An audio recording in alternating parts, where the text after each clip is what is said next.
Hi, my name is Matt Perez, and I'm here at the Art Hatchery Life with Peter Green. And Jose's not here today because he had a medical thing. And but I think we can manage. So, why don't we start with you saying, telling us what you're about and how this management is thinking about things you're working about, and start with that. Great. Yeah. So I'm the co-founder of a company called Humanizing Work. And I think a big part of what we're about is described in that name. I think that a lot of us, in fact, probably most of us these days, don't experience work as a place where we feel significance, where we feel energized. Instead, it's the opposite for too many people. That we go to work, we feel like we're a cog in a machine. We Yeah. don't feel like we're treated with any kind of respect. And that I think is a big human tragedy of our day. That work should be a place where we go and do meaningful things in service of other people with other people. And so the Humanizing Work Company, we founded to try to make a dent in that in any way we can. Now that's kind of a big picture version of it. The more detailed version of that is that both me and my co-founder Richard have a long background in agile software development. And so what we experienced in the early days of agile teams was a real switch from, again, work feeling kind of dehumanized, like we were just, knocking out requirements and doing what we were told, to now we felt a lot more empowerment. Like we were doing little small slices of work and seeing how those actually benefited customers, and we had some autonomy in how we did that. And so in the early days of agile, we really felt like that made a difference for those teams, and we had a good experience with that. And so our teams were pretty successful at it within our companies. I was part of Adobe. Richard was a consultant that was doing work with a lot of companies, but big tech giants, Microsoft, other companies. And so our success caused other teams at our companies to say, hey, what are they up to? Because they're not working crazy overtime to get this thing out the door, and their quality seems to be pretty high, and they seem to be really responsive to their customers. And so we started helping other teams in our companies learn how to do this agile stuff. And we found that at the team level, we could create that environment pretty reliably as long as we had enough permission from the organization around it. And I think both of us were lucky that we happened to have good management around us that was open to us trying things and trying to make work better. And then as we started helping more and more teams do this, we realized not every team is that lucky. And so I think what we're about now is, how do we make it less a result of luck and more just the way work gets done now? Is that we should be doing this, both because we get better business results, but I think more importantly, it's the right thing to do for people and for our communities and for the society at large. Yeah. And if you thought about why you would work at all, why do we go and work for a salary or a wage, or have you thought about that? Yeah, I think there's probably a Maslow's hierarchy involved there. That at a base level, we need enough to, eat, to live. At least in Western cultures, most people are fortunate enough that there's enough abundance in the world that we can at least feed ourselves. It gets harder when the economy's worse.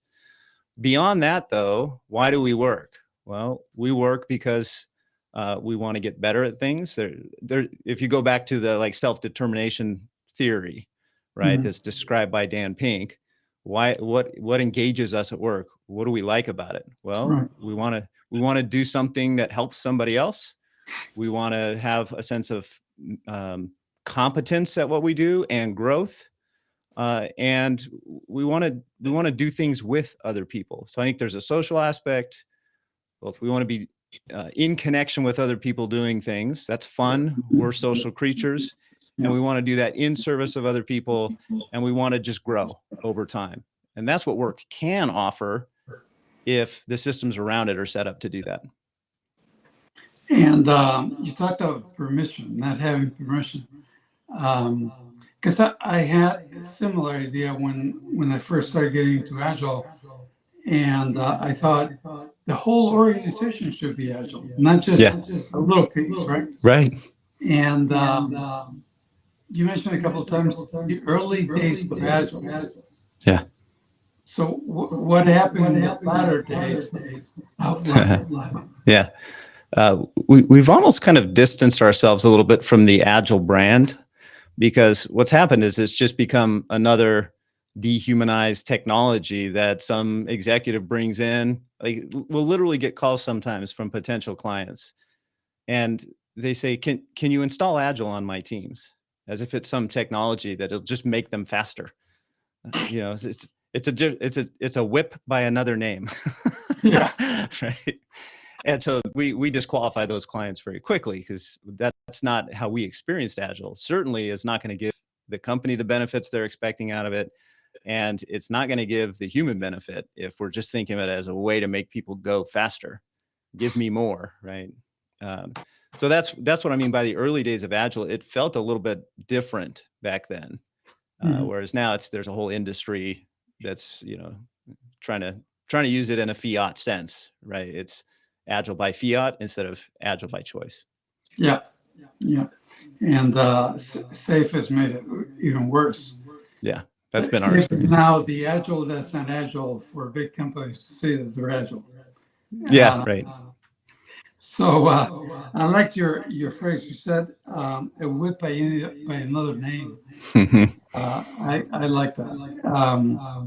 And yeah, well, we thought beyond the ownership management model is beyond um, the work model.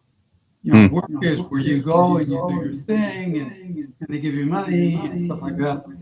And you buy food and you buy clothes and you buy the plants in the back or whatever, those green things are in the back and stuff like that. Which is all part of who we are. There's nothing wrong with it. Yeah. But in the end, uh, he says, my speaker are too loud, lower the volume. No. Let's, okay, I'll try to lower the volume. It works.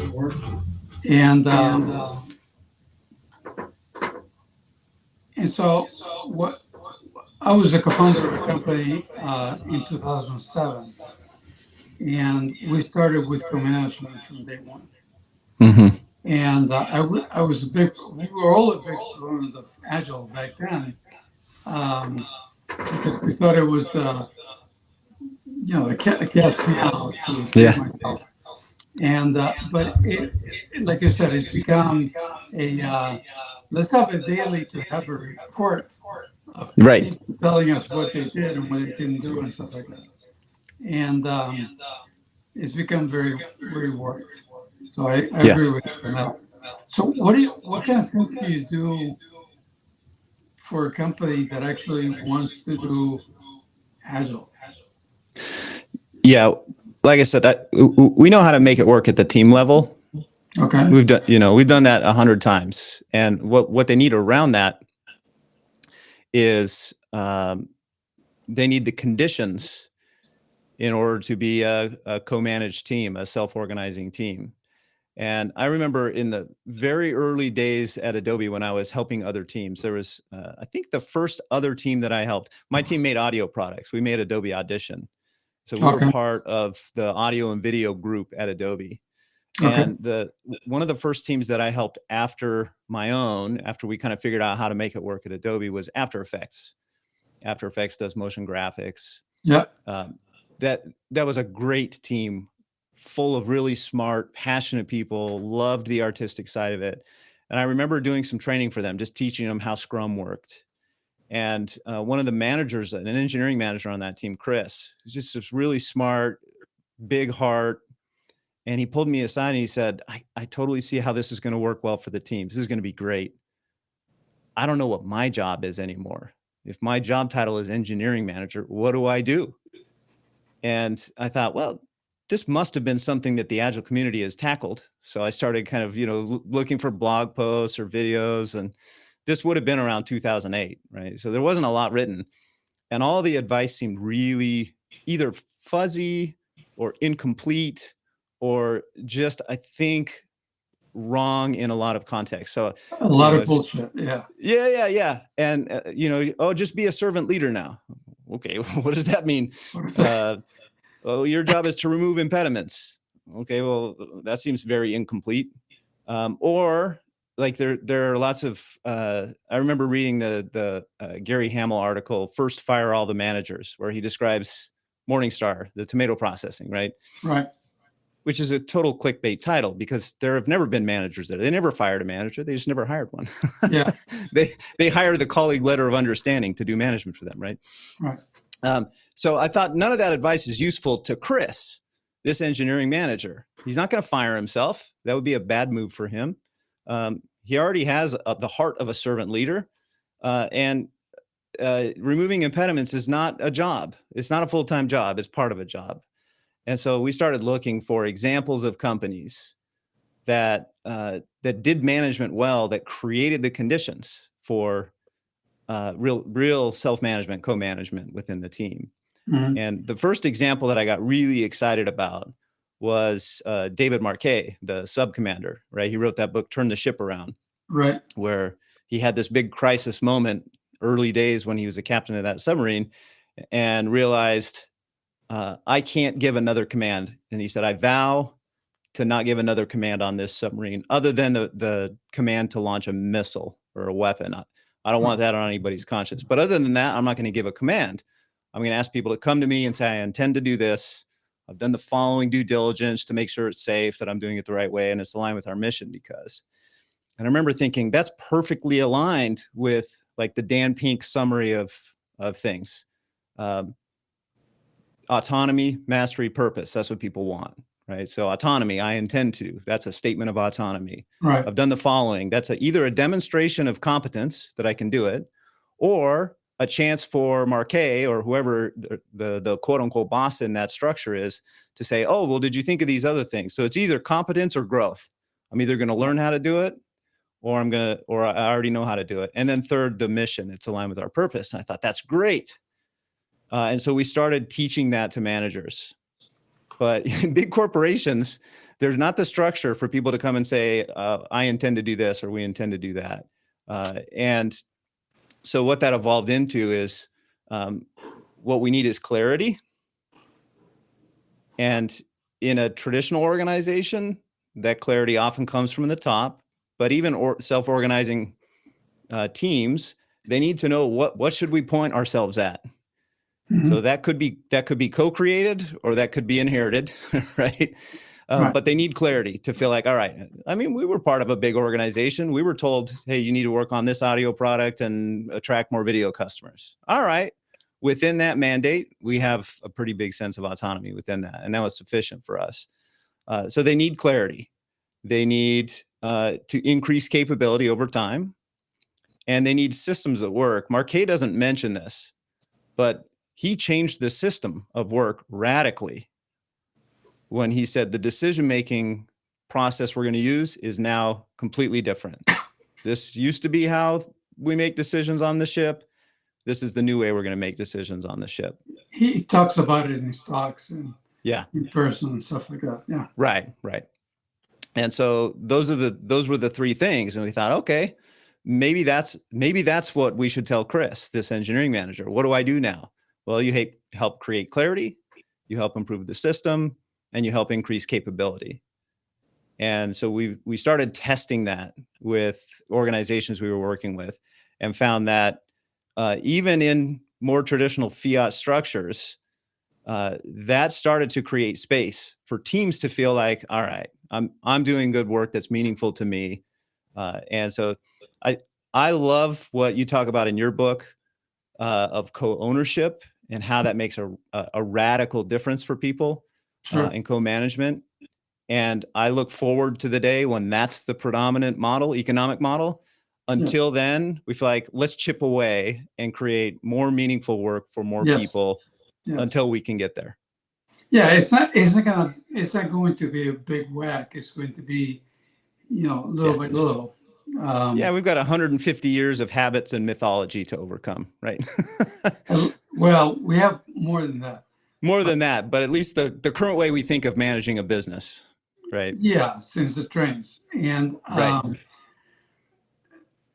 but the whole thing of competition and dominance and all that stuff starts This way older, right? way back. Yeah. I was listening to a documentary yesterday about a new homo flavor of hominid, and they bury their dead and they handle fire and stuff like that. And but they have a brain. They had a brain like the size of an orange. Mm-hmm. They have a very small brain, and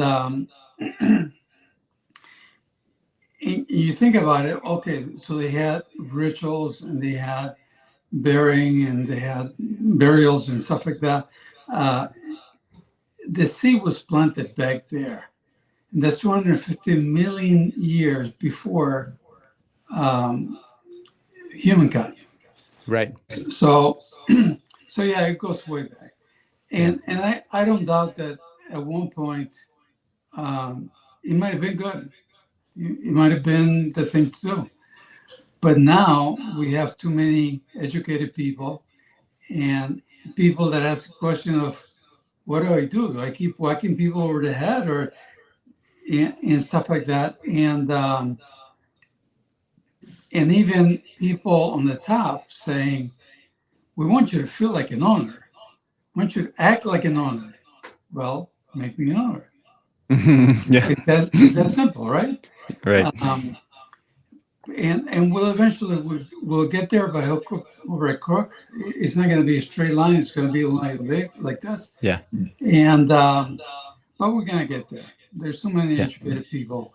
The same way that we're chipping away at women as chattel and uh, people with brown skin or black skin being lesser and stuff like that.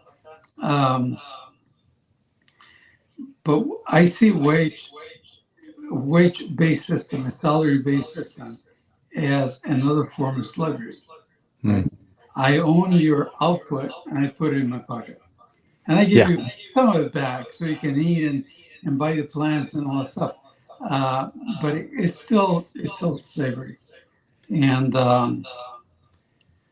but like I said, we'll get to it. It's not like it's an impossible dream. It's that you and I may not see it, but it's going to happen.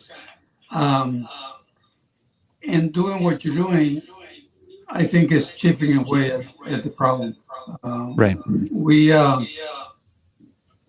tried um, as to be an agile organization when we started. That lasted about 2 days, and because there's a lot of things going on in the business that it's not just agile. Agile is now the whole team is a cog as opposed to an individual. It's the whole team is a cog.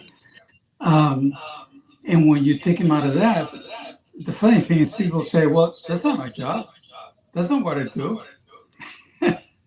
Have you run into that?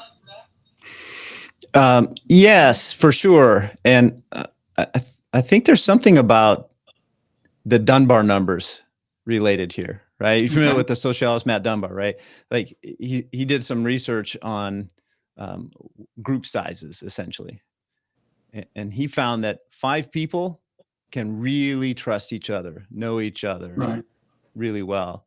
About 15 to 30 people can have like an accountability agreement, right? We can debate and make decisions collectively. And then up to about 150 people can gossip about each other enough that there's like a social expectation. Beyond 150 people, you just don't know people well enough, right? This is why Gore has a max size of a business unit of 150. If a business unit starts to grow beyond that, they say, well, we need to split it into 2 business units because you just don't know each other well enough. And so I think there's probably something around that where with a 5-person company, a little startup, everybody understands it's everybody's job. Everything's job. Yes.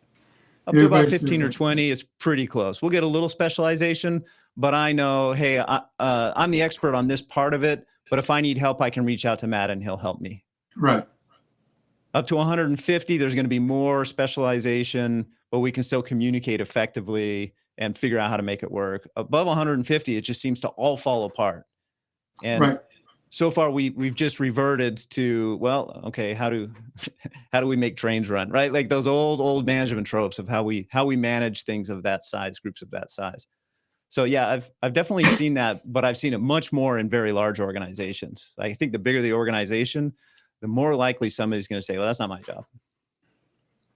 Yeah, we've hired, we hired a bunch of people. The company got to be 800 plus when I left, and a lot of people, their initial reaction was, "Not my job. I don't do that. I don't do that." And we didn't. We should have an intent or an impact of growing people to the point where they can run their own company. Mm-hmm. That would be one thing to have, and we didn't have that. So, but I saw some indication that you start with a 10 to 15 or whatever, 15 to 30 people team, a small team. Actually, we had smaller teams than that. It's like 8 and 10 was the typical number. And having be self-replicating. In other words, this team was split and start another team, and this team and start another team. But the whole thing is, you shouldn't need HR. You shouldn't need anything, any kind of meta function like that. And that worked. I saw it worked in a small scale, and I think they can work in a large scale, in a large company.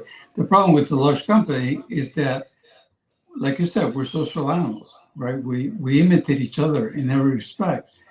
And if you have a company, you have 3 managers, I want to have 4 managers. And then the next guy wants to have 5 managers and 6. And of course, the first guy wants 3. I want 9, whatever. And so it becomes competition kind of a thing. So yeah, the thing that we've seen in as companies grow, the thing that we've seen that has helped a little bit is you have those little pods, right? Like those little small teams that are doing the work. And then as soon as whatever problem that business is trying to solve can't be solved by a team that small, right. And then you need another team, and then you need another team. And then at some point, those teams need a way to coordinate and communicate. And so what we've seen is that even though we call these kind of management teams, but create a team and say your job as a team is not to manage people. Your job as a team is to support those teams to make sure that they have clarity, not just of what that team is up to, but clarity of how you fit into the bigger picture. Yeah. Increase the capability for us to communicate effectively, improve the systems of coordination across those teams. And so the quote unquote management teams I've got 3 or 4, 100 to 200 person companies where this structure has seemed to work well. Those quote unquote management teams, if we say you have 3 jobs, your job is not to manage people. Your job is to create clarity, increase capability, and improve the system for the teams that you support. It's a little bit of the flipped pyramid idea, right? Where my job is to support you. Yeah. And I think you're right that there's always going to be that tension that as soon as we call somebody a manager, now that's a status thing and people aspire to it, right? Yeah. So that's still a tension in these organizations, but it does seem to be doing the job well.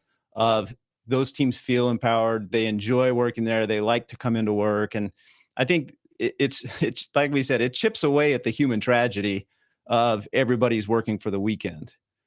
Like I just do my job so that I can enjoy my life when I'm not at work, instead of I go to work and I find meaning in the work itself, and it makes me Exactly. a better person Exactly. to do that work. Yeah, we rather than, and it sounds like you read the book.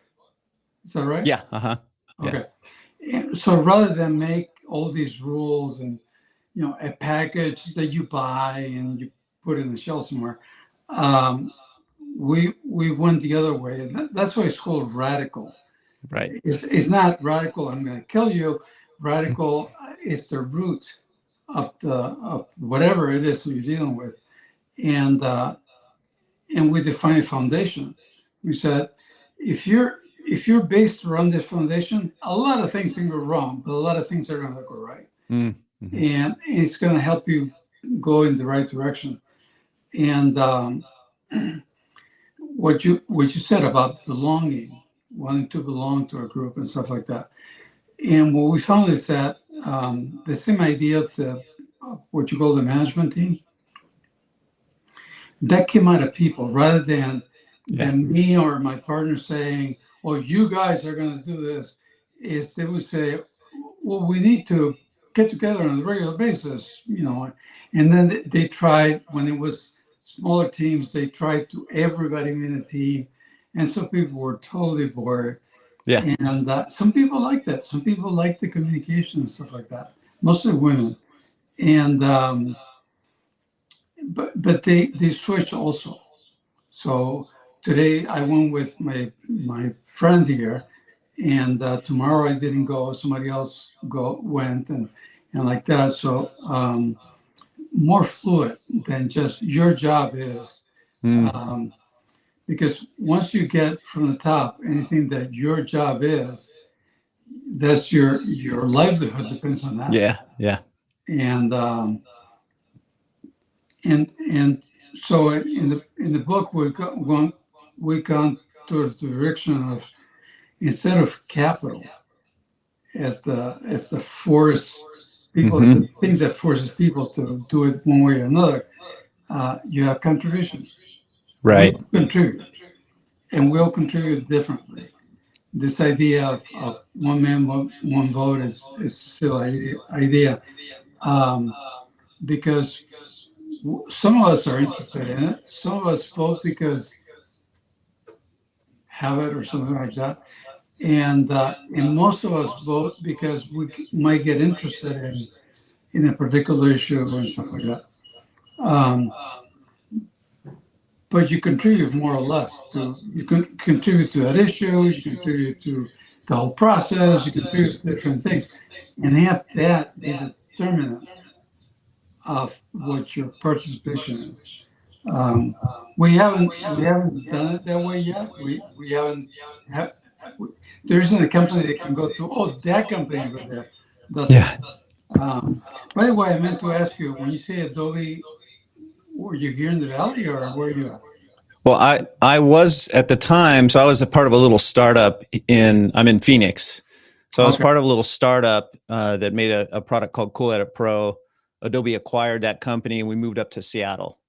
So we were Oh, working you in went to Seattle, Adobe. but I was down in San Jose quite a bit. Once I was doing more agile transformation stuff, which was 2008 to 2015, I was Mhm. in San Jose all the time, Okay. and then have moved back now. So I'm in the very hot climes of Phoenix, Arizona. Yeah, our biggest office or whatever, when we had an office, um, was in Hermosillo, which is just south of you. It's about 5 hours away from you. Yeah. And you know what? I'm Cuban, born and raised, and I don't know if it's that or what the heck it is, but the heat never bothered me. Yeah. It doesn't bother me either.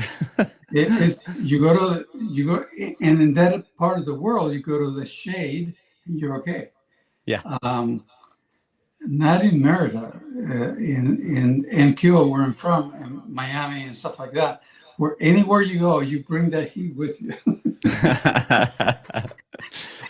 Yeah. So it's interesting to hear you describe the different model, right? That where it's about contribution and I think like, where's my energy?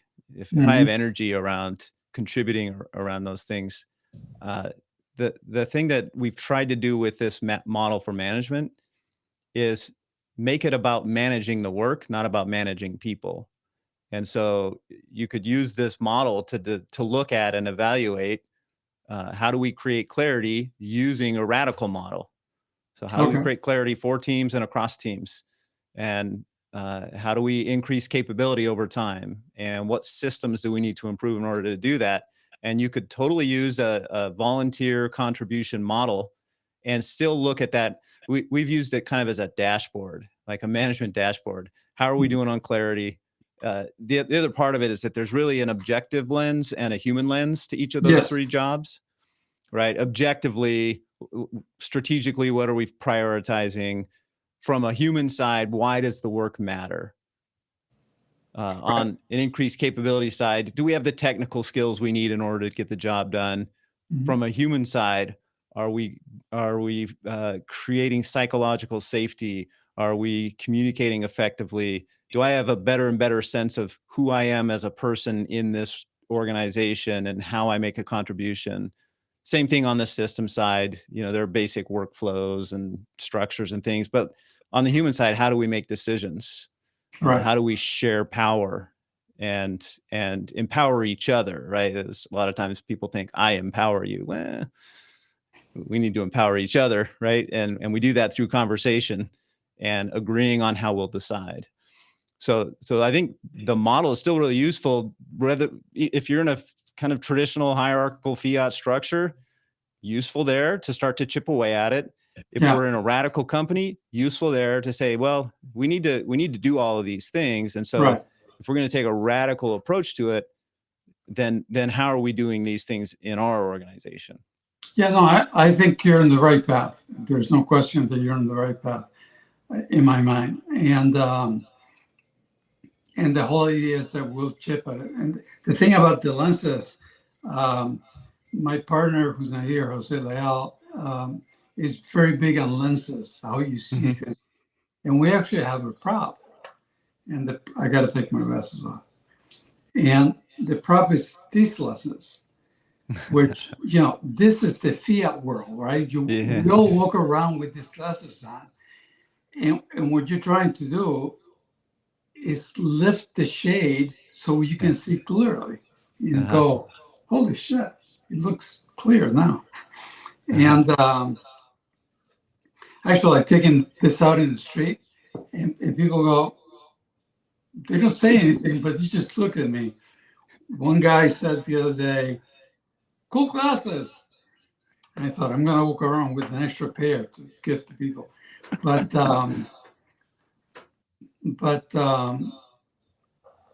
it's that kind of a thing. Is we like stories. We love. Human beings are based on stories, and that story is the lens, and it distorts everything. Yeah. And now with the country being so polarized, it's even easier to see how we can both look at the same thing. And this guy see travesty or whatever, and I see, oh, that's good. But no, it's that lens that you have in front of you that distorts everything. And we can never be sure that it's the right destruction. There's no right destruction. But I like the idea of empowering each other. It's more like giving permission. You mentioned permission before. It's more like giving permission to each other to speak up.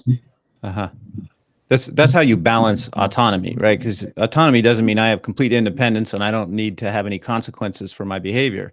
No, it's I accept accountability to do this thing, and that means I expect you to hold me accountable for it. But are you okay if I take accountability to do this thing?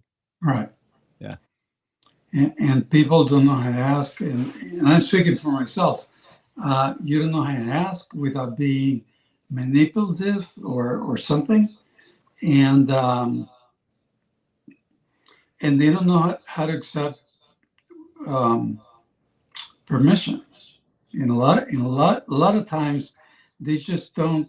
You give them permission. Okay, it's okay to do that. It's like, well, shouldn't we ask your partner in the previous company? And Shouldn't we ask him, or shouldn't we ask God, or shouldn't we ask some higher power? You're being too easy, and